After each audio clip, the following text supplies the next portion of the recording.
How often in life do we, or you, or for sure me, feel like we have to have everything figured out? I know personally, I just literally spent months researching website hosting platforms only to decide to completely change which service I'm going to use once I actually started building the darn website. More on that story is available in the conversation that's happening inside of the community if you want to dig into website comparisons today. You can find out more at makersplaybook.com/community, but I digress. That's not the point of this intro. More often than not, trying to figure it all out before we actually start is just a way of helping ourselves feel comfortable with what might otherwise be perceived as kind of a risky situation. Putting ourselves out there in the world does not always feel comfortable. But also, more often than not, you really just have to actually get started in order to figure it all out.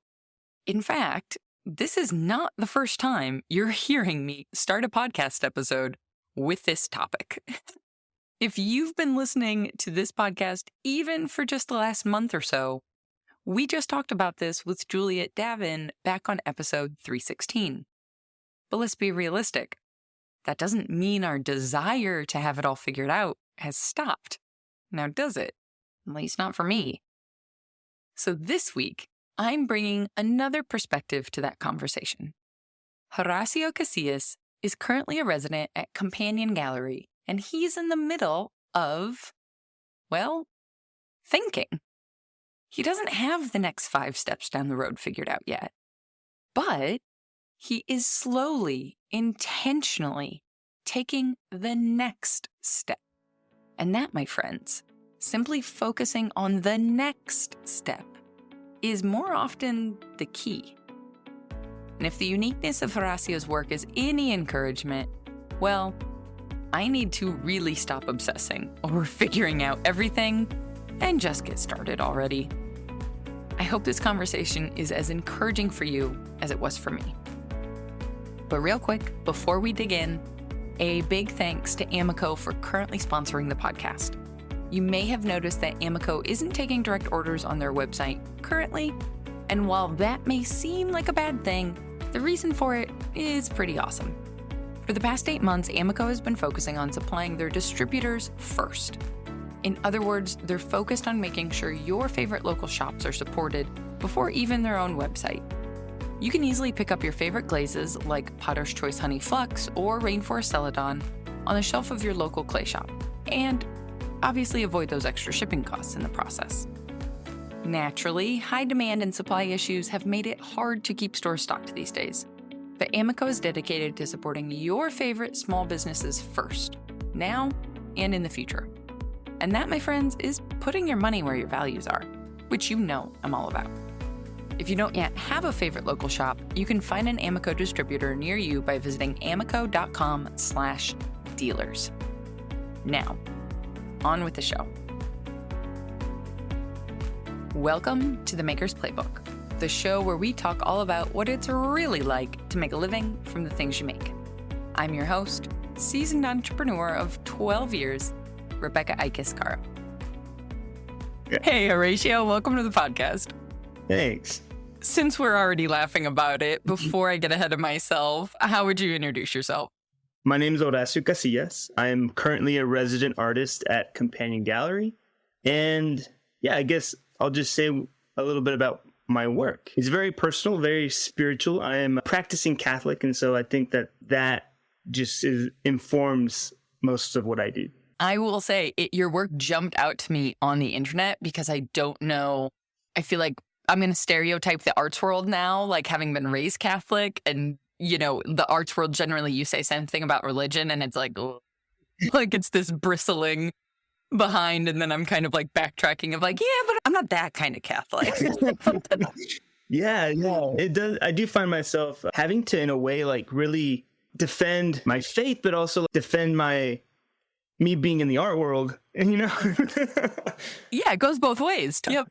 But I find that blend, I don't know, I think we're all complex people, and I think there should be more of the gray space rather than, oh, if you're an artist, you think this way, and if you're religious, you think this way. Like, it doesn't really work that way. We contain multitudes, really. Indeed. And I also just I completely anglicized and butchered your first name, so we're going to work on that for the intro before we No worries. I have a lot of introductions of my name. Like, I'll introduce myself as Horacio, and it's just kind of, I don't know, like whatever you're comfortable with saying, really. Yeah, but names are important. I feel like everybody who has a tricky name defaults to like, it's okay, no big deal. And I'm like, yeah, but it's your name. Yeah. That's important. But yeah, I digress. For people who don't know anything about Companion Gallery, where in the world is it? Tell us a little bit about being a resident there. Yeah, so Companion Gallery is located in small town Humboldt, Tennessee. When I first got here, I was very surprised that this is such a popular gallery. It does really well. And yeah, it's kind of in the middle of nowhere. And most of the traffic that we get is online. And so Eric, the owner, he reached out to me. He's been representing my work for a couple of years now. And he reached out to me. I was like, hey, we'd like to offer you a residency spot if it's something you're interested in. So now I'm here. Well, and when I think of residency, I'm going to ask all the stupid questions. When I think of residency, I think of like a year-long commitment, potentially some time-long commitment where you're living there, you're working there, you've set aside whatever else potentially was going on, and this is like a focus. Is that accurate, or how does it actually work? Yeah, well, so I did a residency like that. Last year I was at Aramont, and that was a 1-year time, 1-year commitment. I knew there was an end cap. It's like, okay, I'm here from this time to this time. And here at Companion, it's different. There's no end cap. I would say maybe he's like 4 years. If you're here for longer than 4 years, you might start thinking about something else. But I don't have to leave a year from now, or 2 years, or 3, which is very different for me. I think for a while now, I've been kind of like, okay, I have this allotted time, and then I'll move on. And now I'm in a place that is open-ended. And it feels a little bit strange because there's like nothing telling me to leave. And there's really, yeah. And I could choose to leave whenever I want. Right. Yeah. Well, do you feel like that timeline piece of it kind of, having never done a residency, I wonder, do people come into it saying, okay, I'm going to take this really specific amount of time to explore this idea or this thing I'm already thinking about? Or I've got multiple questions. I'm going to stop there. Let's answer that. Let's talk about that one. Yeah, no, I would say that's probably the most common thing. It's like, oh, I have a specific amount of time and I have these certain ideas, and depending on the residency that you're at, the facilities or your resources, it's like, well, I'm going to take advantage of this big space. I'm going to take advantage of this time. And so, yeah, it really just depends on where you're at. It also changes as time goes on. My goals last year are much different than this year, and now I'm in a place that I can be here longer. So I'm slowing down like a lot. I'm like, okay, I need to maybe focus on craftsmanship, get some new ideas. Like, I don't have to keep everything I make. I'm going to try to like glean from Eric and the other residents that are here and just slow it down a bit. That's kind of how it's been for me. Well, and how many residents are there, just to give everybody kind of a scope? Yeah, so Eric's the permanent resident because he's the owner, Eric Bobdo. And then we've got Andrew Clark, who he's been here for quite a while. Oh, yeah. As well. And then Juan Barroso, he's been here for a year and a half or so. And now me. It's amazing. Before I get ahead of myself, walk back everybody a little bit around kind of the ceramics journey. Are you one of those unicorns that always knew you wanted to do this? No, I mean, I've always liked art. I went to a very small high school. I graduated with 14 people. That is really small. I had more people in a single class.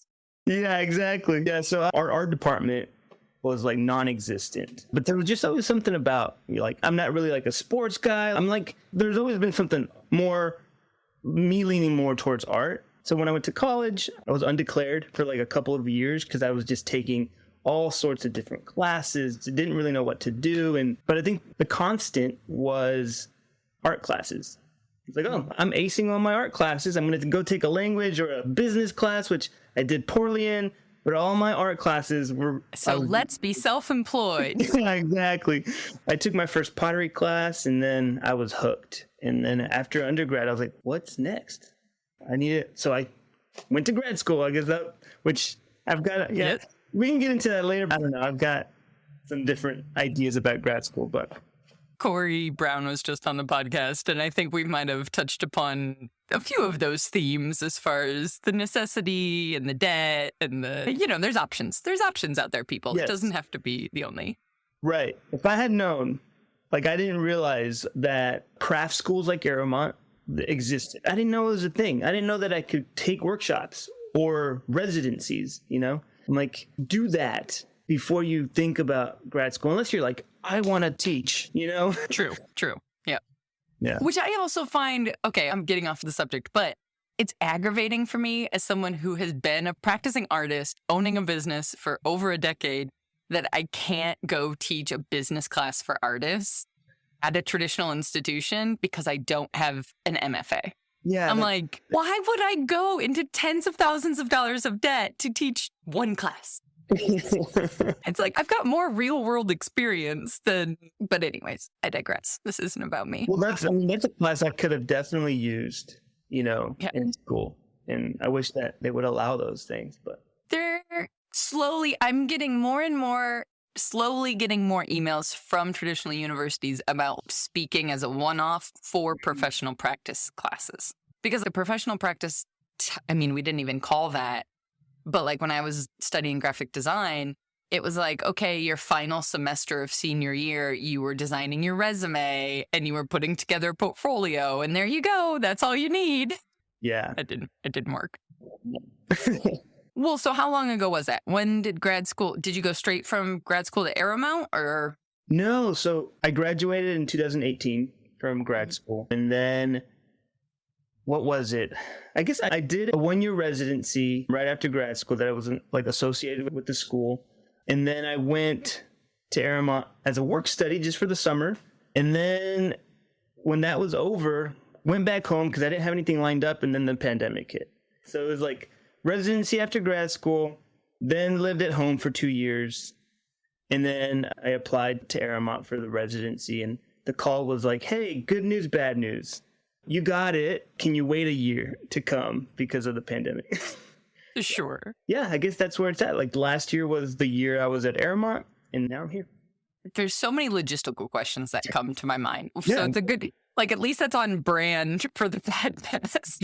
Because ceramics is not a mobile thing. It's not like if we were all doing oil painting, you roll up your canvases and take your little, I had a little toolbox of paints and brushes, and it's a carry-on on a plane and you're good to go. But where were you going as far as home to Aramount to Companion? That's a lot of moving in a short amount of time too.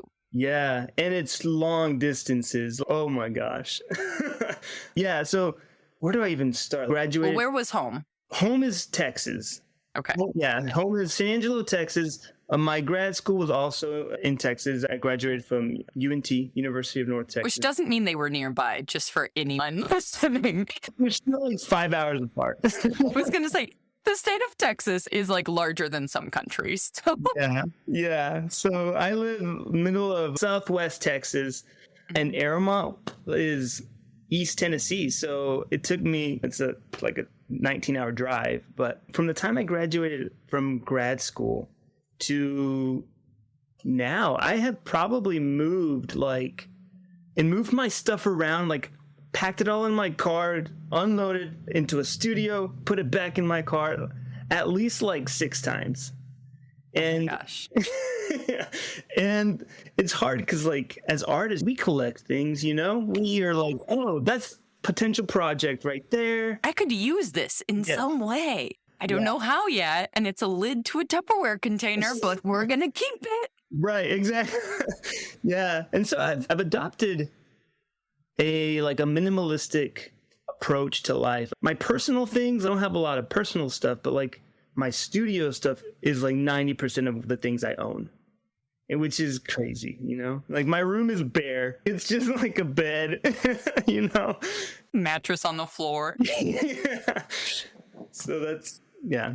Well, so has your making practice and style kind of changed with each place then? Because, I'm thinking like firing styles are available, types of clay is changing. I mean, all of that glazes, all of that like deeply changes the work, right? It's not like Yeah. you might as well be going from, a sculptor working in marble to working in cement. In a way, yeah. I think that there has been some evolution. Like in my school years, I was making work that was atmospheric fired, mostly soda fired, which I still absolutely love. The forms were very different, very fluid, soft, and undulating forms. And then I guess there's more of like, and this was before me moving around so much, like what made me transition into like they're more rigid, they're cylinders, the designs are crisp and clean compared to what I was doing. They're super architectural. Yes. And yeah, the burning of Notre Dame is what really sparked that aesthetic. I went from these really soft and, like I've mentioned, fluid forms to these more architectural forms. So that's like the clear transition. But over the years, I'm kind of still doing both. I can't not, right? I can't just leave my old work behind because I really fell in love with it. When I finally like making this work, I was like, man, this is me. But also this other thing is me as well. And so I'm still working on those two ideas. But yeah, I've been to so many different places where I can then fire, like I had to transition into using mid-range clay and firing in electric kilns. But any chance I get, I will use that same design and put it in a wood kiln. Like I will. So then these worlds are just like, crisscrossing. And like now it's all these different ideas that, yeah, I mean, it's still these two bodies of work, but they're being fired in all sorts of different ways. So my brain immediately goes to wondering when you're partnering with galleries, because you were saying Companion was obviously showing your work before you were a residency. Yeah. Is it difficult or is there confusion around, because I think most of us, at least from my graphic design brain, everybody slammed into my head like consistency of brand, consistency. And so when we're talking about two bodies of work, I'm like, okay, is there a secret other Instagram I don't know about? Because I see, or the algorithm just shows me all of the architecture of church arches and these incredible piercings that you're doing. So maybe I just haven't seen it. But like how, just pragmatically, how that kind of functions in day to day. It's interesting because I really haven't shown on how do I say, on a professional, like I haven't shown my other work in galleries because it was my school work. It was the work that I was doing while I was in school. And I feel like, if you go back into my Instagram, you'll see a bunch of it, like you'll see the early stuff. And that's really where it's lived mostly. And then I think what caught people's attention was the architectural stuff that I was making. And so then that got traction with being invited to shows and galleries and things like that. I actually, this past, I think 2 months ago, we had a show here at Companion, and I decided to put in 4 mugs that were not cathedral themed or that were the older work. And honestly, they didn't do so well, but it was like, that's still a part of me, and I want to continue to make that work. And so that work, like if it's in person, it will rival the cathedral stuff. Like it will. Yeah, it does. It's like people really, and especially if it's atmospheric fired, the combination of that and like soda fired or wood fired will rival the other work, but it's like only in an in-person setting. Like online, the other stuff wins. That's really interesting. Yeah. And I think it's also really important. It's a little bit of a conversation that I've been having with the members in our community around like how audiences work, right? How there's different audiences for different things. Yeah. In different times at different places. And, okay, somebody could argue, figure out how to take better photos of the other work and see if it, is it just easier to present the cathedral work because the detail is so obvious. But I do think there's just different audiences for different styles. And there's no like, I don't know, that wasn't a fully formed thought. Well, no, I know where you're going with it because it's like, my cathedral work is also not just like me doing the carvings, it's paired with a lot of color. And so you have this highly colorful work of art and then this subdued brown, orange. And Yeah, it's really just depends on the audience and what they're looking for. And I would say that companion gallery, even though like Eric represents a lot of different types of artists and different work, I think there is a focus on brighter colors here in this gallery. Sure. Yeah. Yeah. Which I think makes sense. Maybe not something everybody thinks about is that the fit between artist and gallery, each gallery has their own aesthetic, or at least the success. I think maybe the most successful ones probably do, to where they're looking for work that fits within that aesthetic because they're curating their own audience as well. And that's successful for everybody, hypothetically. So how did you guys get originally connected? Because you mentioned, coming out of grad school, trying to make a living from this crazy craft. Were you immediately thinking about going kind of the gallery route and that being the way to promote and drop pens? That being the way? Did you come out of grad school immediately thinking about, that gallery route as far as the type of work you're making, the way to promote your work, the way to sell your work and make a living? Or did that kind of happen? Well, it's interesting. I feel like, I think students are highly encouraged to apply to things all the time. And it's a good thing, so it's like, I was aware of companion gallery, like from when I was first year in grad school. So it's like, hey, they're putting out this show, this call, apply to it, apply to everything, the NCECA student shows and stuff like that. So that's always been, in a way, almost, I don't know if it's, and I didn't have Instagram for most of my grad school years, but I feel like these shows were kind of this way of like, hey, look at all these artists that are out there. You could be one of these artists. Promote yourself this way. It's kind of like one of my teachers, he's like, I hope that one day I can see you on Ceramics Monthly. Okay, that's a goal, I guess.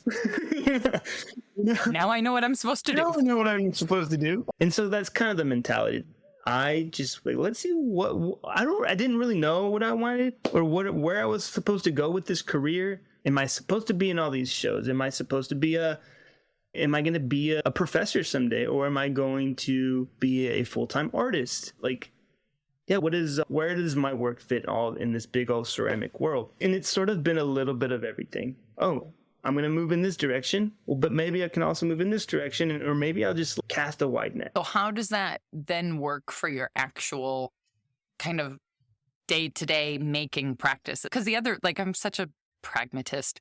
The other thing I'm thinking about all of these moves all over the world, or all over the country so far at least, is like, that's expensive. You've got to find housing. You've got, depending on when the timing of residencies are, that's like leaving one lease, maybe early, maybe not, This is where my brain goes, is like functionally, how do I take my 75-pound dog and husband and I and go to a residency?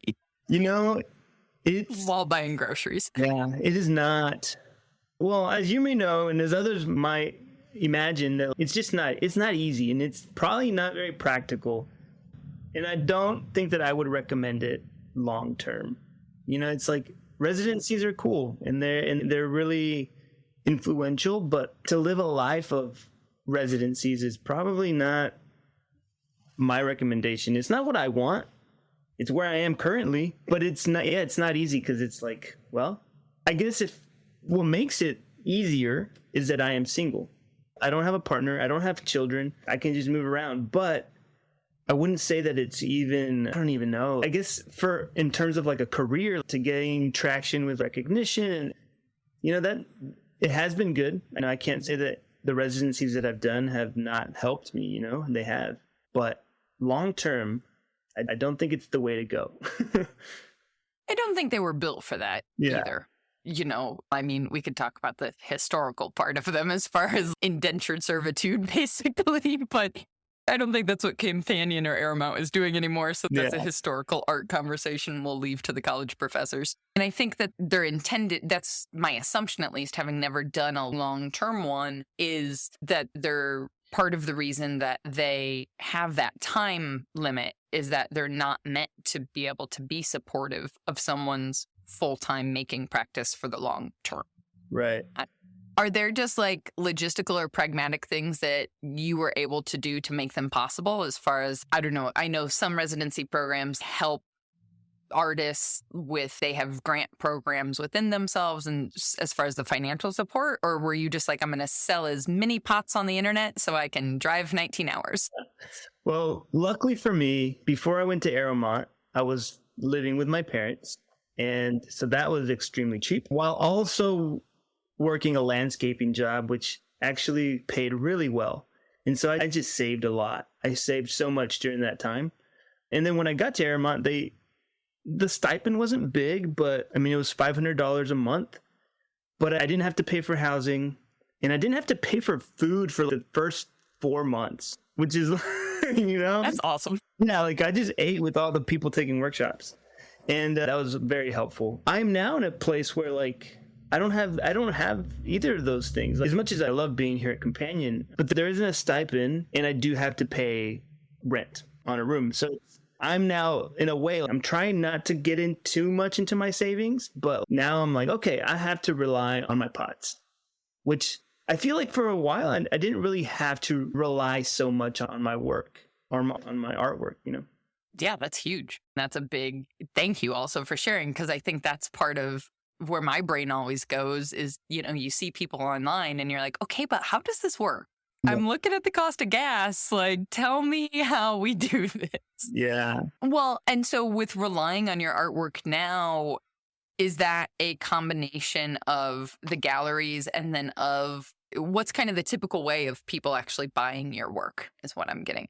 Yeah. Yeah. So I feel like Companion has probably been the one place that has most of my work, where most of my sales have been through. I mean, I've had invitations to other shows, mostly like mug shows. It's like, hey, can you send 4 to 5 mugs to this show? And so that's really helpful as well. I had a show last year at Insica, which was really nice, but again, it was mostly mugs. So I'm starting to realize like there needs to be more. I can't just rely on just a few invitations here and there. And I'm still navigating that. Though probably not very well, because it's funny because I was listening to one of your episodes with Ben Carter and how you guys were talking about like, hey, if you're not jumping on this like bandwagon on Instagram and promoting yourself that way, you're going to get left behind. And I just made the decision last week to like take a break from Instagram. That's what I was leading up to. I saw that last week and I was like, I like this. I want to know how it works. I don't know if it does. Honest, I don't know. I'm just going to be honest. I don't know if that, practically speaking, on a marketing level, it's probably a bad idea. And they look at me with like a strange look. Why did you do that? Maybe because they're all jealous, though. I'm just saying, we assume strange looks are bad things, but sometimes I think... Yeah. I think it's mostly just curiosity. They're like, this is an interesting move that you made. Tell me about it. And honestly, it was just like, I needed to take a break. I think maybe the overarching like mental health reasons. Like, it's just, there's so many voices out on Instagram, and it's hard to like get in and get out. Let me just do the things that I'm supposed to. So it's kind of hard. But I just need to take a break. I'm going to focus. Like I said earlier, I want to go slower. I'm going to just really take it easy and try to focus in on some of the ideas that I have.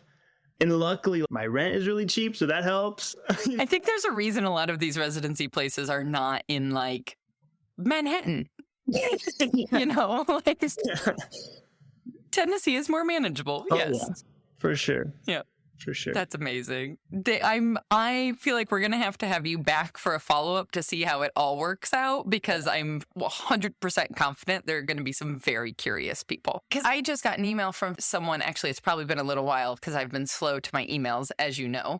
But they were saying the struggle of feeling like half their time is spent as a marketer, as, generating content for social media, for Instagram, and all of this type of stuff. And I was reading it, and my brain immediately was like, yeah, that's what being self-employed is. You have to tell the world that your stuff exists in order for people to buy it. Right. But on the other hand, that's just my assumption, because that's how I've built my businesses. Whereas when I see someone like yourself who is partnering with galleries and things like that, it's like that's potentially the way to be able to keep the majority of your time focused on what you're making and on having new and interesting ideas because, whatever percentage you lose out to the people selling your work, well, that percentage is worth losing because you can take a break from Instagram. Yeah, pretty much. I don't know. Yeah, I like thinking about it like that. Yeah, like I said, I'm in a pretty good place to where like what I'm getting from these invitations to these galleries has been enough. I'm not like living paycheck to paycheck. I have a little bit of savings and it's there for when I need it. And I don't feel like it's like a death sentence to take a break for a couple of months from Instagram. Yeah. Absolutely. I think a lot of us feel like we have to stay on because that's literally what Instagram is telling us, because Instagram's making a lot of money by us staying on the platform. Whereas everybody who follows you on there will still be there when you come back, right? I'm trying to even retrain my own brain of it's like a light switch. You can turn it on and turn it off and nothing, it's neutral. It's Switzerland. Yeah. Like nothing happens, right? Like you just turn it on and you turn it off. When you need to get more eyeballs on your work, you turn it on and maybe it's like a dimmer switch. You ratchet it up really high and then sometimes you dim it down and then sometimes you turn it off. And yeah, for sure.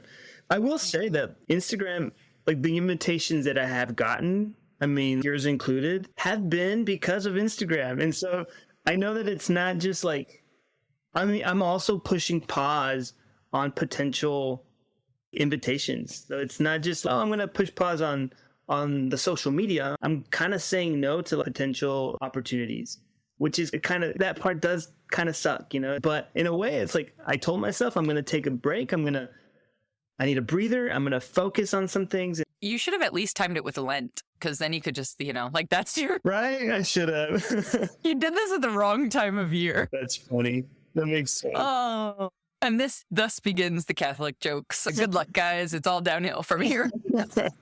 That's funny.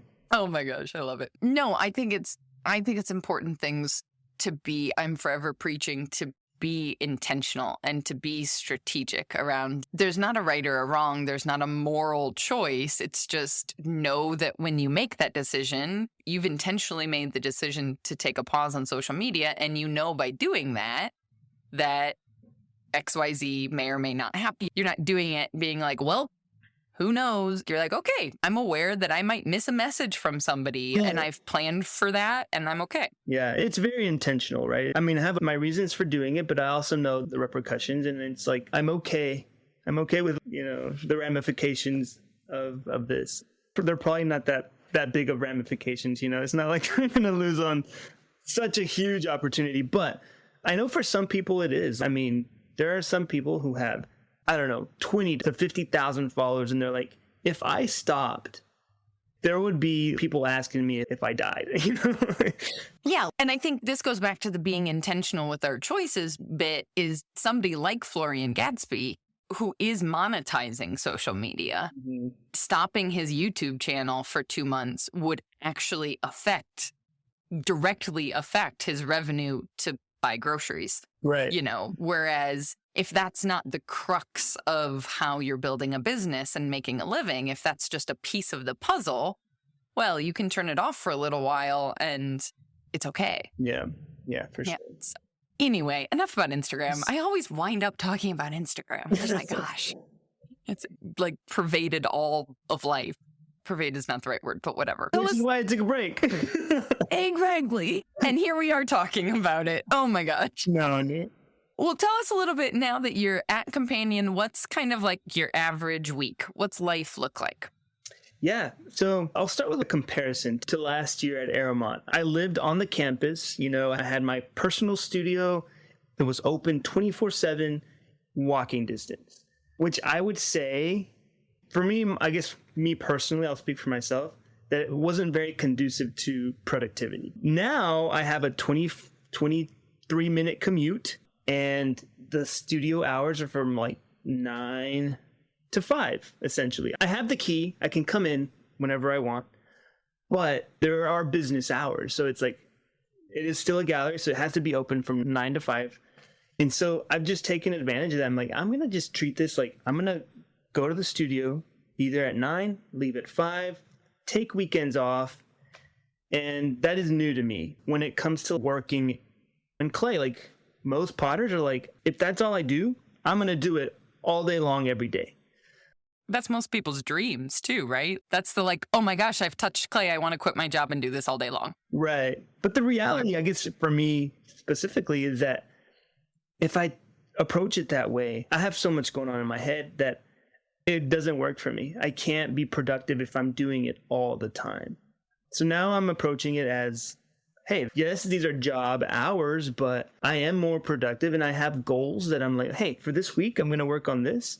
And like I said, I'm also still taking a step back where I'm slowing down. And so, yeah, that's kind of how, Monday through Friday, I'm in the studio. And the vibe here is like, I think I'm kind of taking their approach. It's like slow and steady wins the race kind of thing. Very laid back. They're not production potters. No one here is making 100 cups a day, Yeah, it's nice. That's so, I'm like nodding away. That sounds beautiful and so far away from my brain, but I also know that's what I want. That like, there's such a tension. If for me, at least, our brains have kind of been like shoved into produce, go, hustle, right? Yeah. And oh man, I'm really excited to see where the creativity takes you also in giving your brain space to think, because thank you. Even though I don't give it to myself, I know that's what we actually need. Right. Yeah. I mean, we need time to recreate. If I'm in the studio all the time, I don't have a hobby currently. So I'm like looking for one, because it's like, people ask me when I was working in landscaping, they're like, hey, what do you do for fun? I'm like, well, currently I work all day in landscaping. So my fun is doing pots. And then when that switched to doing pots all day long, they're like, what do you do for fun? I'm like, oh, well, it used to be this. And now I don't know. Yeah. Well, and does it still feel like fun, or does it feel like a job? No, it does. No. Even though I treat it like job hours, it has become more fun because I could just focus in on the one thing that I made that week, or whatever. It's like my ideas are starting to be fleshed out. I don't feel this pressure to make so much. And so it has become fun. And yeah, but at the same time, I'm still looking for something extracurricular, I don't understand. Somebody also just literally just yesterday was like, yeah, so like, what do you do when you're not working? And I was like, this is a problem. Yeah. I was like talking about renovating the house, and I was like, but that's not like, See, we enjoy it, fun. but that's not like going for a hike. You know what I mean? That's not like, I don't know. I have a problem. Hello, my name's Rebecca. And anyway, moving on. Well, what have we not, as far as reality of the space that you're in, kind of the moment in time of trying to figure out how to make this all work, is there something that you feel like either people don't know, or the people who are thinking about this as well, like that you wish you would have known ahead of time, maybe? I don't know. I know, I ramble. I was like, there were like 3 questions in one. No. So choose your own adventure. Pick any of them.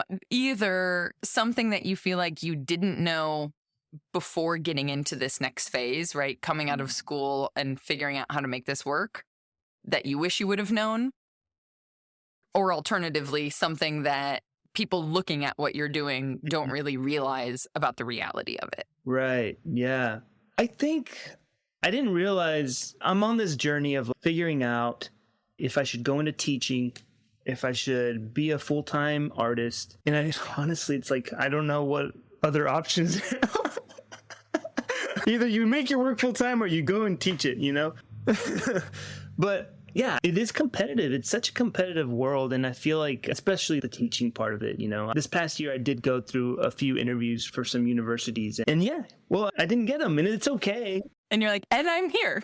Yeah, I'm here. Yeah, so that part of this world is very competitive. And then the other part is that, like, okay, if you do want to become just a full-time artist working, say, in your garage, like, that's also very difficult, You need capital to, like, you're going to have to go get a loan or something to buy a kiln, to buy your wheel, to buy the things that you need that you had in school. Yeah, and then it makes it even harder if you don't own a house, You need a very understanding landlord. Why do you need a house? Which currently in the U.S. Yeah, those are some of the difficult things that, like, But if I were to give some advice to, say, a student who's coming into like, hey, I'm getting a ceramics degree and my options are, what are my options? And so I would just say, like, first of all, you may not need to go to grad school. That is don't get yourself into debt for just purely wanting to continue working in clay. That was my experience, but, go take a workshop. Yes, build up your portfolio, but like maybe do a short-term residency somewhere that has the facilities that you need. But if you do want to teach, like, I think that's the hard thing is like, how do you know what you don't know? Like, sometimes you're just going through school and you're like, I'm going to just see what comes out of it. But if you want to teach, like, really prepare for that, because it is going to be difficult when you come out to like land a job. So yeah, get some adjuncting under your belt, like really document your students' work, your work. I don't know. There's just so many, I don't know what advice to give. There's so many things to. Well, and it's funny because that's also what we're presented with, and at least what I was presented with as somebody who went to undergrad in the US in the arts. You're presented with like, well, you either teach or you go get a job and you do your art on the nights and weekends. Yeah. And yet, at least what I'm hearing from some other interviews on the podcast is like, there are other ways. We're just not presented with them. And it's funny because we're sitting here as creative people having creative thoughts and interesting ideas and making new art that's never existed before. But from a career standpoint, our brain still thinks in this like very boxed, like option A, option B. That's it. I know. Because it's all we're shown, But I do think there's, yeah, I hope there's other options. Yeah. Speaking of outside the box, I would say, you love clay. I love clay. But maybe try your hand at other mediums, I'm in love right now with wood and fiber, and I wish I could do more of it. I took a workshop at Airmont, a table making workshop, and it was incredible. I'm like, I want to be a woodworker now. But yeah, I think that we should broaden our mediums, and that would help, especially for those who are maybe wanting to teach as well. Because if you can say that you are well versed in metalsmithing and fiber, like, you're more likely to get something. But even at the same time, I think of you talking about doing landscaping when you were at your parents', and I think of like how our default to think about other jobs is that that's like separate from the art, that's like I have to do this. I begrudgingly show up. I don't really like it. But then I think, well, hold on a second. What if the thing that you were interested in ceramics was like large scale display work or large scale planters? Like, now you having a job as a landscaper is giving you immediate access to potential customers, right, to sell your work if you can make that connection in people's brains. Right. That's very true. When I was doing landscaping, I talked to a lot of the customers who were like, oh, so like, what else do you do? I'm actually a potter. And they're like, what? And so just like, people would be so surprised, and then I'd show them my Instagram and they're like, what are you doing out here?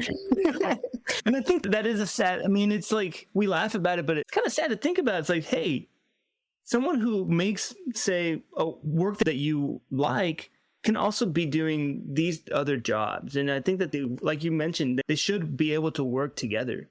Or even the assumptions we make about when we see somebody doing certain work, like what that means about them or their education or their life. They were often surprised that I had even gone to grad school. And they're like, why are you landscaping? I'm like, it pays really well. Have you noticed the check you wrote? Yeah. But truly, my first job out of college was as a barista making coffee. Doesn't probably pay as well as landscaping, unfortunately.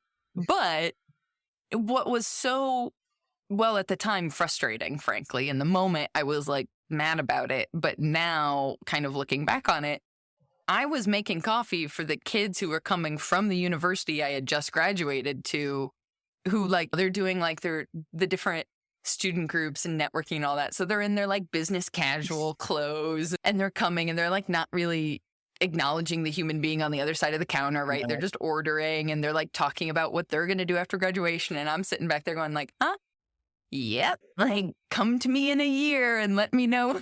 We'll be colleagues in a year. Right. Because because nobody thinks, people don't, at least in the US, there's not the same respect across the platform of all jobs and the things that you have to do just to actually be able to pursue what you love. Yeah. Well, I think that there should be almost like a requirement to take these service jobs, or to like a year after high school or whatever, go and work, Yes. In the service industry, in any, yes. Yeah. Or a technical job like plumbing or electricity. Like, learn these things before you go off to, be a big hotshot like in college. Agreed. I think it would, instead of like compulsory military service, like for some countries, it should be compulsory service or trade. Yeah. Because it gives you a completely different perspective too on like just humans, like nobody, I don't think anybody who's worked in food service, for example, can go to a restaurant and be a jerk to the server. It's just not possible. And if it is, well, I don't know, then they're a sociopath or something. And on that note, I have no segue. Oh my gosh. Okay, back to Clay. We're solving all the world's employment problems. Well, what's kind of the short-term future, not 5-year goal, but where you're at right now? We're recording in the crazy holiday season. So I also love that you're talking about slowing down while most makers are like losing their minds. So what's kind of the next phase for you? Yeah, so I think the next thing is, well, currently I'm working on, for this month, writing an article for Pottery Making Illustrated. So that's awesome. Yeah, and so that's very new for me, and I'm over here, taking photos of the process and figuring out how to write this. And then I'm working towards, I do have a couple shows at NCECA. So I'll be like at a pop-up at one of the bars, and then I'll be at a more established like art show in one of the, I don't know the venue yet, but like a official space in some capacity. So yeah, I'm working towards that. And so I feel like March will be like when things are due. So I'm working on things until March. And then I'm treating this residency, at least for now, as if it did, like, it's hard to, I don't know how long I'll be here, but it is at least a year, at least until the time that I showed up. But I don't have anything lined up after that. I could totally be here for another year or two. Yeah, I can't see where it's going to go, but I'm, just taking it day by day. Awesome. Yeah. It's equally important for people to remember, because I think we all assume we have to have it all figured out before you get started. But sometimes as long as it's the next step, you just have to take the next step. You don't have to take the next 20 steps. Right. Love it. Yeah. Well, hopefully I will get to actually meet you in person at NCECA. We are planning on going. Nice. It's on the calendar. Fingers crossed. It's drivable for us this year. So I feel like where are you at? It has to go. We're in Milwaukee. Okay. That's why I was surprised when I saw you on the Michiana tour. I was like, wait, are you in Michigan or Indiana? Yeah, I know. So I feel like the Michiana tour is not necessarily, like, it's physically in places around the area, but like people come in from everywhere. Well, I think originally it was like for the, I don't know. I mean, I think its inception was 5 artists, Justin Rosshank, Dick Lehman, a few other people. The way Justin sort of presented it to me is that, well, we've been doing it for years just among the people that are here, but they wanted to start inviting people from across the country. So Justin invited me, Kyle Guyman, Sha, I forgot her last name, but she's in Atlanta, and then Susan, who was like really close. So he kind of just has people from all over come. That's awesome. Yeah. That's awesome. We'll have to road trip it next time. Yeah. Have you ever been?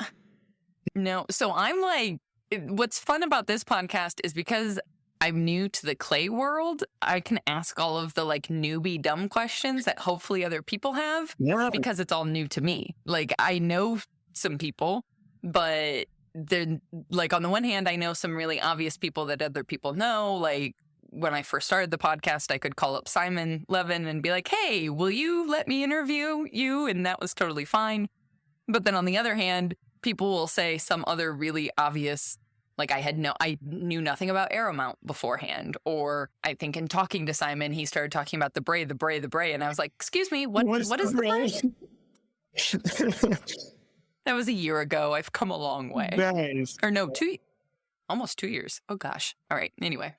So I'm kind of splitting worlds, in terms of like having been self-employed for so long with photography, Yeah. like I know that world inside and out, and taking what I know from that and then helping apply it to the studio Francesco and I are trying to get started. That's cool. So yeah. Well, can I ask you just like Yeah. some questions? Like, what got you started on doing this like podcast? The $1 million question. For one, it's a COVID baby. Right? Yeah. So up until 2020, I had been shooting wedding and events Cool. for 10 years without pause. Just 10 straight years, pedal to the metal, 0 to 60. Yeah. And so then obviously that didn't happen in 2020. And at that same time, I think it was in like 2017 maybe, that I got back into clay, just with a community studio, like so many people. I had played around with clay a decade before, but hadn't touched it since then. And so then I got into a community studio. And so this obviously, as happens to most of us, I touched clay and was like, oh my gosh, how do I do more of this? And so I had gone on a short-term residency program at the beginning of 2020 for 3 months, slightly shorter than 3 months because the pandemic started and the residency was in Italy. So that's kind of a problem. Yeah. And, met a guy while I was there, start the Hallmark movie, fell madly in love, eloped, got married, and all this stuff.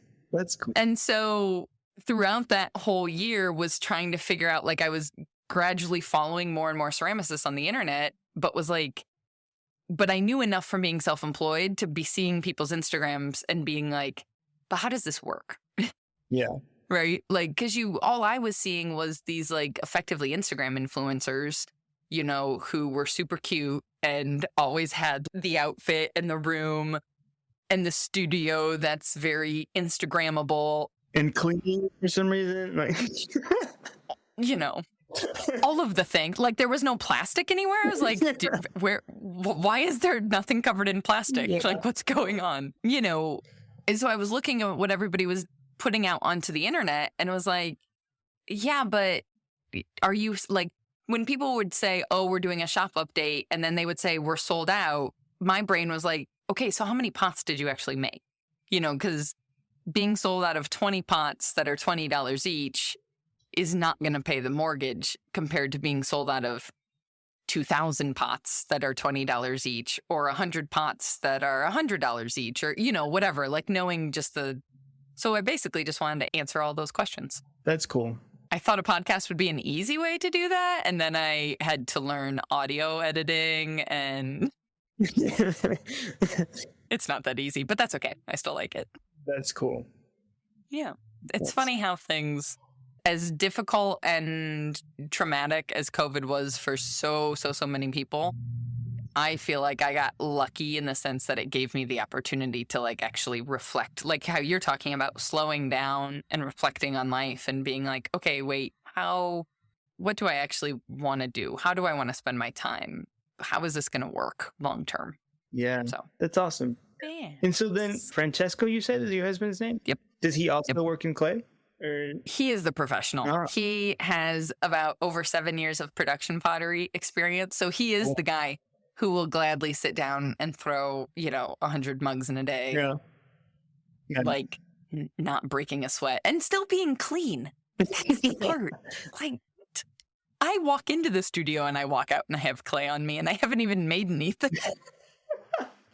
Oh man, that's funny. That man, he doesn't throw with a catch pan. He doesn't wear an apron. I'm like, He's efficient. He's like just enough water to. That's cool. yeah. And cold water too. I mean, apparently I married a monster. I don't have time to heat it up. What are you talking about? Like, what? It is 30 degrees outside. Why would you not just turn the tap to warm? Oh my gosh. But yeah, that's kind of the professional connection is more with his experience, obviously. I'm still the one sitting over here taking like 10 minutes to throw one piece. And he's just like, that doesn't work. Yeah, that's all right. It's funny. Well, thank you so much for making all the time. I know we very quickly come up on an hour, so you've got to probably dive back into the studio. So I know we're taking an Instagram break, but is there a place on the internet you do want people to come see the work that we've been talking about? They should still go to Instagram because it is still up for the world to see. Yeah, so go on Instagram, check what I'm doing. I have like I said, a companion gallery represents me. I currently don't have a lot of work up there, but there are some things that they can go check it out. I had a solo show in July, and so that went pretty well. And so some of those works are up there, and they can, go check them out. Awesome. Perfect. And I will link all of that goodness in the show notes. And I realize every time I say in the show notes, that's like jargon. So that's just makersplaybook.com/podcast is where those actually are.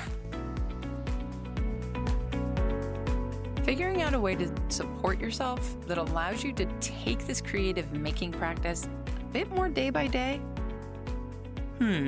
This sounds like the sneaky solution to the always sought after pursuit of one's own unique aesthetic and style, to my ears at least. And also makes a heck of a lot of sense why finding my own style has always felt so evasive. Because you all know I love to figure things out ahead of time. I am terrible at taking it day by day. Now, many of you might be thinking after this conversation, I don't have the ability to go on a residency program and have all this beautiful thinking time, Rebecca. Thanks for rubbing it in. Now I'm never going to find my style. Well, first off, friends, I'm not going on a residency program anytime soon either. And so that's not what I'm thinking after this conversation with Horacio. I'm thinking we all could look at our day jobs or the other means of support in our lives as the things that allow us the freedom to take this creative pursuit day by day. If you aren't full-time with your craft yet, but you're dreaming of getting to that place, you're actually in a magical place to be experimenting without the pressure of selling your work.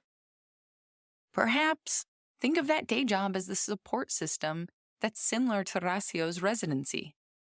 It's allowing you the ability to slow down, reflect on what you're making, and follow whatever curious questions are drawing you deeper into an idea or a style. Before you have to worry about the market and selling and Instagram and all the rest of it.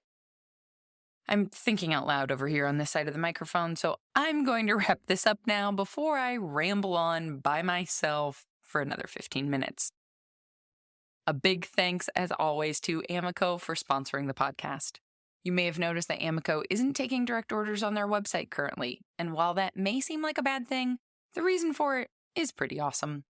For the past 8 months, Amico has been focusing on supplying their distributors first.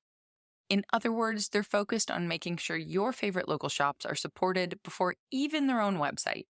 And you can easily pick up your favorite glazes like Potter's Choice Honey Flux or Rainforest Celadon on the shelf of your local clay shop, and avoid those extra shipping costs in the process.